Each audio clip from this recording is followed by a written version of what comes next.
The old, abandoned house had always been a source of intrigue for the townspeople. It stood on the outskirts of town, surrounded by overgrown weeds and tall trees, casting a looming shadow over the neighboring houses. It was said that the house had been cursed by a vengeful witch, and that anyone who dared to enter would be met with unspeakable horrors. Despite the warnings, a group of friends decided to investigate the house one night. They parked their car on the side of the road and approached the house with a mix of excitement and trepidation. The front door was locked, but they were able to pry it open with a crowbar. As they entered the house, they were hit by the smell of mildew and decay.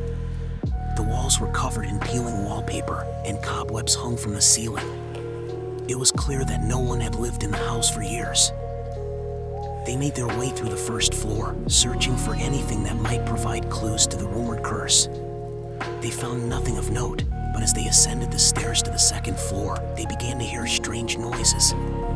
It sounded like footsteps, but when they looked around, there was no one there. The group was on edge, but they continued to explore the house. As they made their way through a dark hallway, they heard a blood-curdling scream coming from one of the rooms. They ran towards the sound, only to find that the room was empty. Suddenly, the door slammed shut behind them, and they were plunged into darkness.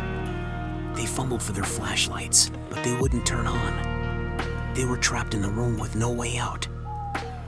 As their eyes adjusted to the darkness, they began to see shadowy figures moving in the corners of the room. They couldn't make out what they were, but they could feel their presence growing stronger. The group huddled together in fear, unsure of what was happening.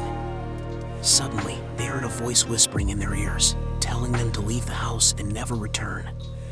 It was a chilling, otherworldly voice that seemed to come from all around them. Just as suddenly as it had started, the voice stopped.